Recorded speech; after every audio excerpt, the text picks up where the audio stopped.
Go.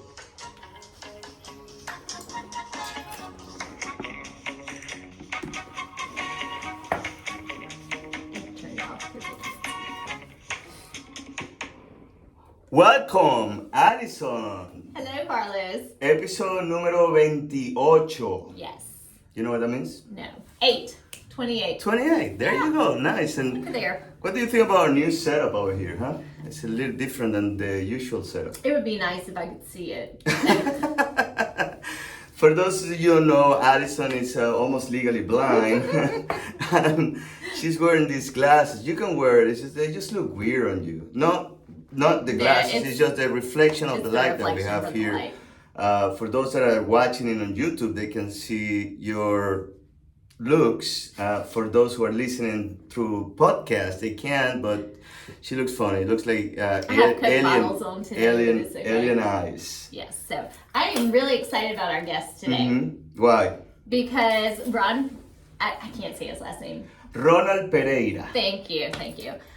He is the owner of some local restaurants and manages Happy Fork. Mm-hmm. And he's going to tell us about their saying. The restaurants are Chophouse of Chapin, Bakon Southern Eatery, and the Southern Smoked Tavern in Lexington. That's the newest one. And there is a fourth one on the works, but let's let him explain. Let him tell. Welcome, Ronald Pereira, correct? Correct. Ronald, tell us a little bit about yourself. Where are you from? How you started in this business? What is your current position? All of that beautiful stuff. So originally I'm from the Washington, D.C. area, Northern Virginia.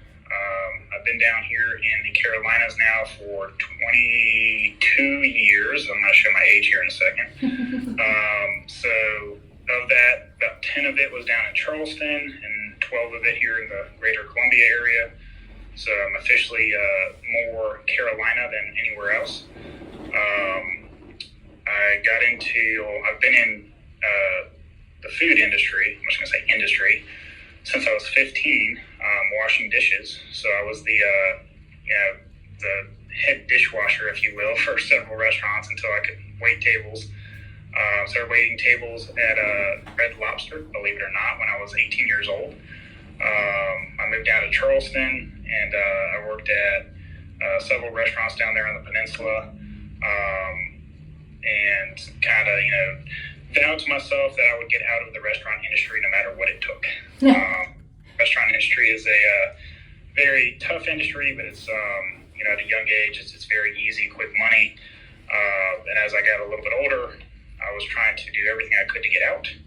I tried real estate, insurance, car sales. You name it, I probably did it. And I always ended up back in the restaurant scene. Ended up running several restaurants down in Charleston. There's management level and operations level. And was able to get out some way somehow and managed to get into selling seafood for a while. So I got into the kitchen side. So I was there for a couple of years, and from there, the great company of Cisco Food Service, they stole me, and I moved to Columbia. They offered me a job up here at their distribution center. I worked for them for about 10 years in various roles. Started out in sales and got my way into procurement and marketing. Ran my way up the corporate ladder as fast as I could, and it was very successful with them. So I learned, the ins and outs of different sides of restaurants from that avenue. Worked with, couldn't even tell you how many restaurants I've worked with, multi-unit, local level, all the above. And had a friend of mine pull me to the side and said, hey, how would you like owning your own restaurant? And I kind of laughed, and I was like, no way in hell would I ever. I was like, you've lost your mind. I have spent the last 12 years on the other side of restaurants. I'll never go back into restaurants. And he made me a very lucrative offer to where I couldn't say no. and I went to Cisco, and I was about in tears, and actually I think I did cry a good bit, and I said, hey, I got an offer I can't say no to, and my boss at the time kind of looked at me and said, well, you're going to take that offer or I'm going to fire you, so one or the other. And so we basically, I parted ways from Cisco and decided to run my own restaurant group. So that was January of 2020, so almost 4 years ago now. Oh, right at the beginning, Yeah. of the pandemic issue. That's when you started your own restaurant, huh? I left Cisco right before Trump had announced COVID kind of was a thing. Wow. And, so we went in hot and heavy, and we had big plans to build several shopping centers very quickly, and my role was to own and operate the restaurants. April of that year is when the world shut down. So 3 months into it, and restaurants just completely shut down. So, and then, from there, the trickle effect of cost of construction went through the roof. World went crazy, and everybody knows the stories from there. Yeah. So fast forward to current day. You are right now operating 3 restaurants, correct? Restaurants. So despite all of our obstacles, still managed to open up 3 restaurants. We have a 4th one coming. So we're not on track with what we wanted to do, but we at least went forward. And for those who don't know, the 3 restaurants are Chophouse of Chapin, Bakon, and Smoke, correct? So Chophouse of Chapin was the first, Bakon Southern Eatery was the second, and then Southern Smoked Tavern was the third. Okay. And what's the 4th restaurant that you have on the works? We have a Southern Smoked Tavern we're going to put in Chapin. So we had always promised people we were putting a sports bar in there. That is basically our sports bar-ish, I won't say ish, very, relatively concept. We do have a lot of TVs. We do have a lot of stuff going on. It's not your standard sports bar. The whole premise behind Happy Fork as a group, so the group itself is called Happy Fork. Our motto is because we give a fork. We try to, the moment I said that, both of you smiled, and the reason I did that is that, in the restaurant industry itself is tough. So when I talk to staff and members, I say, hey, it's Happy Fork, because we give a fork. And people immediately are like, okay, let's have fun. This isn't, let's not just yell at each other and then cause nightmares. Let's make this entertaining. So we kind of go into the atmosphere, and that goes into a lot of management training, a lot of which I received from Cisco, is to, even in the down and dirty, and when things get ugly, you have to have a team behind you that gives a fork, that cares. And that's what we generated. We built a team of managerial staff that cares about the customers, that care about the employees, that care about their own lifestyles. The restaurant lifestyle itself is very tough. So we have a big emphasis on quality of life with our staff, quality of life with our management, because you can get burnt out in the restaurant industry very quickly. Big reason why I didn't want to get back into it. But I have kids myself, so I have 6 and 8-year-old boys. I am married. We are the ideal, I won't say the ideal, but we are the typical family of 4, always on the run, soccer games, football practice, this and that. And to run a restaurant, to put in, as we are a startup company, there's our weeks where I'm working 80, 100 hours a week, and it is not very light on management either. A lot of managers in restaurants will work 50, 60, 70 hours a week. So we try to build an establishment where I tell my managers, hey, do not work more than 50 hours a week, or you're not doing your job right. If you're working more than 50 hours a week, something's wrong. You're not delegating properly, you're not running your lines efficiently, something's not right. So we have this whole leadership mentality of, we go into there where it's, we want you to have a quality of life, we want you to be a real person outside of the restaurant, we want you to succeed elsewhere, even if it's not with us. Because there's a lot of turnover in restaurants, especially with servers, bartenders, all that stuff. Yeah. So I tell my staff, if this is not something you want to do for the rest of your life, which predominantly most servers aren't there to be career servers. I love the ones that are. If you are a career server, please hire. Please. Yeah. Yeah. But most of them, are in school, they're post high school, or they have no clue what they want to do in life. And I always tell them, if tell me what you want to do. Tell me if you want to be in accounting, or if you want to be in marketing, or if you want to be somewhere else. We're a growing company, and we'd like to steer you in that direction. And if it's not with us, let's get you to where you need to be. So we're very open-minded in that nature. And as far as there's another side to it is my wife and I, when we created the concept of Happy Fork and Giving a Fork, is we are very involved with our church. We like giving back to the community. So we are heavily engaged in charities out to wazoo. I don't think I've really said no to a charity that's come to us. Financially, I can't just give away everything. I'm not the U.S. Treasury. I'm not just printing money. So continuously offer gift cards as a means of ways for charities to raise money. So when they do silent auctions, or if they do any type of game or event or anything it is, we hands down, I don't think I've ever said no to a charity with a gift card saying, hey, here's $100, or here's whatever we can do to help for you to raise money. Because it's part of our backbone of why we're here is, I'm not here just to make millions and millions of dollars and go buy an island in the middle of nowhere. It's, want to give back. I want to be involved. I want to make sure the surrounding community that supports us is we support them as well. That's really great to hear. I have 3 girls, and my former nanny was heavy in the restaurant industry, and she was, late 20s, and she told me, she said, Allison, I can't afford to get out of it right now. She said, I make too much money. But she did say, she was like, don't ever let your girls get into it, because it sucks you in. Right. And then I've got another friend who, she sells commercial kitchen equipment, and she's like, I will have my kids in the restaurant industry because they need to understand what goes into it, how much is involved just to get food from the kitchen to a table, provide great service, provide quality meals. So I've definitely heard 2 different sides, but I love hearing your side of it, that you're trying to create, a good work environment and also give back to the community as well. If you look at, especially in our Chapin teams up there, our corporate chef, Christopher, he does volleyball every weekend, invites tons of people, tons of the staff over there. They all, they're a big family. It's hard to develop that culture in a restaurant. The other thing to it is it's very high stress, high intensity. So the job line that you're in, a server could walk away with, $50 one day, $250 to $300 the next, depending on, is it a slow day, is it rainy? You never know. It's not, you can't just show up and collect a check.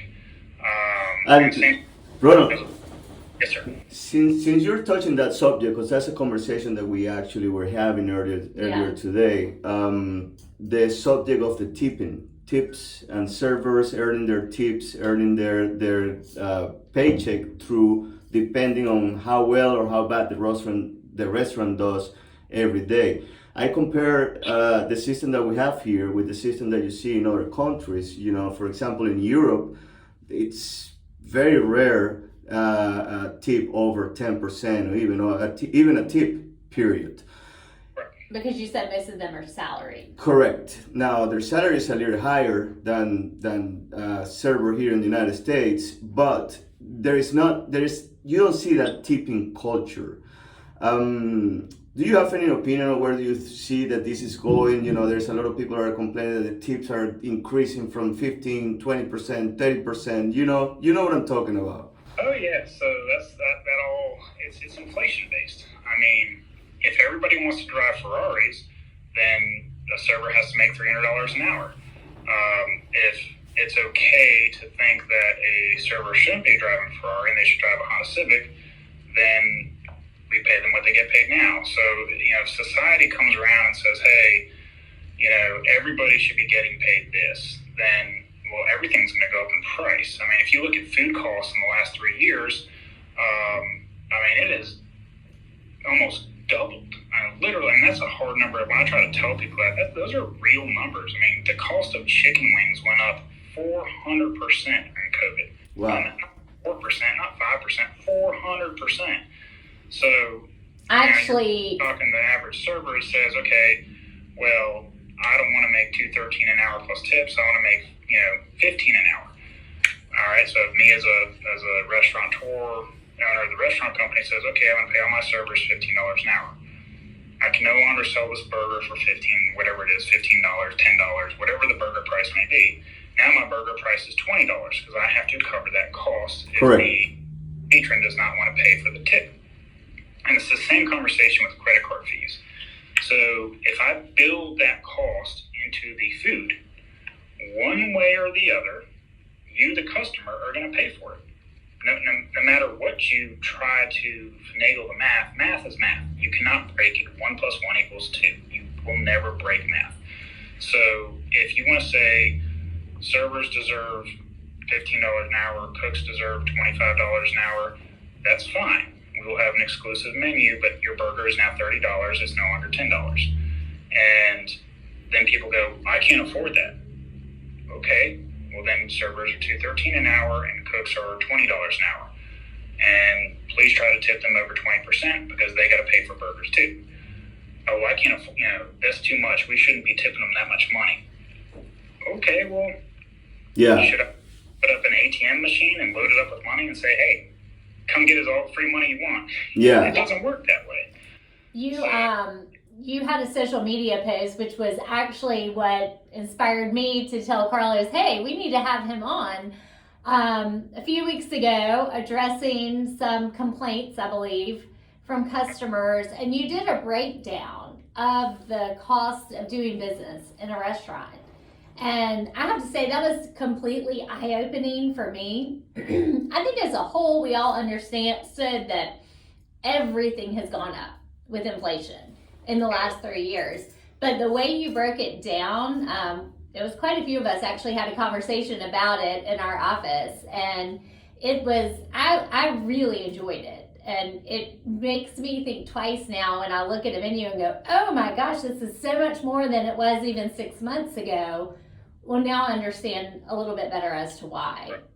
I mean, people, for the most part, when you look at food consumption in restaurants, if you are, let's just say you're top notch, you come from a marketing, accounting background, and you are the restaurant guru of the world. Okay, you're probably running a 10% profitability level. That's pre-government, so that's not including your IRS tax, your corporate taxes tax, and all this other stuff. So before I did my CPA, and I am the king of the world, I'm running like, let's just say 10, maybe 12%. So that was pre-COVID. Post-COVID, that same chicken wing went up 400%. That same burger patty went up 80%. That same ribeye that we sell a ton of ribeyes, that ribeye has gone up 60, 70%. How many restaurants have you been to where the menu price of ribeye went from $29 to $48? Nobody would pay it. That's where it's just the world would, the world wouldn't come to an end, but people just would not pay it. So restaurateurs, that has to come from somewhere.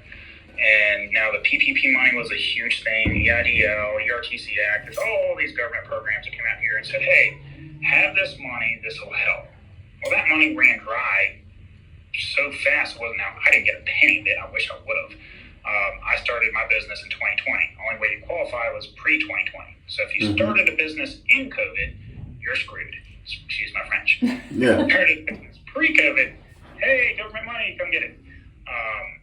But the problem is that money didn't fix anything. All it did was substantiate the inflation price for a little bit. Now that money has run dry, every restaurateur nowadays is going, okay, I can't sell a ribeye for $45, $50. Nobody will pay it, but I'm still having to pay double the labor. Mm-hmm. I'm still having to pay double the food costs. I'm still having to pay double the rent. A lot of rent has just skyrocketed because of the cost of construction. Yeah. So if you're not going to build a new building and you have a current building, if you're a landlord and you're smart, which most of them have, some brains because they bought a building, and they're going to go, okay, well, my properties now went from $10 a foot to $25 a foot on a triple net lease. Well, that gets sucked back into the restaurant. And you go, wait a second, so my rent went up, and my utilities went sky price of natural gas went through the roof. And guess what? Every burger is cooked on a natural gas grill. That's how it works. So everything just went astronomical through the roof. And nowadays, a restaurateur is lucky, absolutely bar none lucky. He hit the Monopoly table correct, and he's walking away 2%. And you're thinking 2%? 2%. Wow. And okay, well, 2% can be a lot of money. Yeah, if I had $1 billion in sales. Correct. But your average Joe Blow restaurant, if they're doing $2 million in sales, which is a decent sized restaurant, it's not the best, it's not the worst, but a $2 million restaurant, that's $40,000 a year. So I put on my post, I said, yeah, my dishwashers can potentially make more than I do, and I can tell you right now, they do.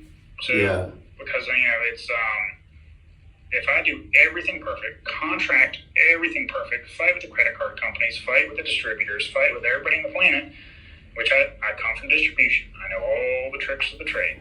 My contract is one of the best in the world. I'm still not running, not even close to what restaurants used to make years ago. Not even close, because again, my average line cook, which used to be $9 to $11 to $12 an hour, your chef used to be 40 something thousand, 50,000 a year. Chefs now are 65,000 plus. Line cooks are 20 something dollars an hour. Your servers are the only thing that stayed the same, 213. Dishwashers used to be something, you just come out of high school, or you're in high school. I have a lot of high school dishwashers, and they're just looking for a job just to, buy some food on the weekend, or take their girl out on a date, or do something silly, buy a new pair of shoes. They're living with their parents. Now my dishwashers are $15 an hour, plus sometimes I have to put out ads where I say, hey, $750 sign-on bonus. Hey, that's what we can do if real estate doesn't pan out. Yeah. Now, Ronald, this is you reminded me a book that I read. I'm pretty sure you also read it. Anthony Bourdain's Kitchen Confidential. There's a part of the book when he actually talks about exactly what you're telling right now. The odds against a restaurateur making it. Because they have so many variables and so many unknowns that it's really a very, very difficult industry to succeed. Said this, my question to you is, and I'm pretty sure that you've asked yourself this question many times, but where do you see the industry and yourself in 5 years? I'm gonna sell everything for $10. In 5 years, so we're a growing company. We are doing well, and the market can only sustain so much. So as I see several other restaurants unfortunately go on out of business, which is it's very sad to see, especially people I've known for 30 for 20 years or something like that. Natural law of economics is the strong survive and the weak get weeded out. Eventually, as more high school students graduate and as more college kids graduate, we get people into the workforce. Eventually, things are going to have to lighten up. Eventually, you're going to have a workforce that's willing to accept, $12 an hour for a dishwasher, or willing to accept, what's a realistic needs, because I could be 100% wrong, and but I don't have a crystal ball in front of me. I just don't think people are willing to pay $20 for a side mac and cheese. I do frequent some, I'm not gonna say the names. I have 6 and 8 year old boys, and we do frequent drive-throughs a lot. It is very easy on us, and I've noticed the mac and cheese is like $10-12. Yeah. So, but when you have a sit-down restaurant, it's I can't charge that to the consumers, because they just won't pay it. And so either what's gonna the only thing I see happening is there's gonna be a lot of restaurants that don't make it, that can't survive the storm, which means people will be forced to the new norm, which is for the restaurants like ourselves that are doing everything we can to get the people we can come in. we're going to survive on the tightest margins possible. I remind my team all the time, every penny counts. Every little nudge counts right now.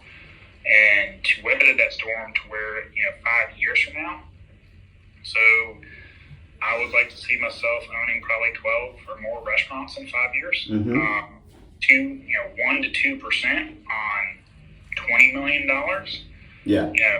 That's $250,000 to $400,000 a year. I would be damn happy at that much money. I mean, that's living the dream right there for me. It's not, I'm not a billionaire, but hell, I can afford my truck and my house and put my kids in school and live the American dream. And imagine all the charities that you'll be able to help. So we're all gonna be pulling out for you and your chain for all you do for the community. At the end of the day, so 5 years from now, if I make it to the point of working restaurants again, even at these minuscule margins, it makes sense. And Ronald, if you do good too, I mean, how many employees do Happy Fork has today? I was wondering the same thing. I would say on average around 130. I mean, that's 130 people, that will benefit the more you grow, the bigger the company you are. They will get better lives. We bring people up. We like to hire managers we do our best to hire within, promote within. We have a corporate team of a corporate chef, VP of operations, VP of client services. That's all. Our VP of ops, he started out as a general manager, and we boosted him up. Our chef was an executive chef, so I promoted him upwards, and that's the long-term strategy is to promote within, build marketing teams, build accounting. Because I'm good at accounting, but man, it's just strenuous on the eyes. Sitting behind a desk and looking at a spreadsheet all day. Well, apparently, so is real estate, because this is the first time I see her with glasses on. I don't know how that reflection is gonna look in there. Listen, I just wanted to be able to see him while we were talking today. I tried to go without, but Ronald, we're running out of time. I still have like a million questions for you, because I'm very intrigued about the food industry and where it is right now. Obviously, I like to go eat out as much as I can, but I have been one of those that have cut substantially because of the higher cost of going out and the higher cost of everything. It's not just how much it costs to go to the restaurant, it's how much other things cost. So the money that I have aside to go to the restaurant is not the same as it was probably 3 or 4 years ago. And that's the toughest thing. I will say that the toughest thing in the restaurant industry is exactly what you just said. When things get tough in the common household, rich or poor, doesn't matter who you are, what is the first thing you cut back on? Yeah, going out. Correct. No matter how much money you make or don't make, if you see a shift in the economy, inflation goes up, things happen, the first thing you do is go, all right, we're not doing steak night tonight, let's go do the $1 burger deal or whatever it is. Or let's go to the grocery store and cook at home. And you'll notice that too. You go to the grocery store and you go, I put it on one of my Facebook posts as it's comical. Oh, well, the ribeye is $24 a pound out at the grocery store. I'm like, guess what? I'm paying the same price. Yeah, that was awesome. That was awesome when we saw that. You're pretty much the same price as a ribeye in Publix, for example.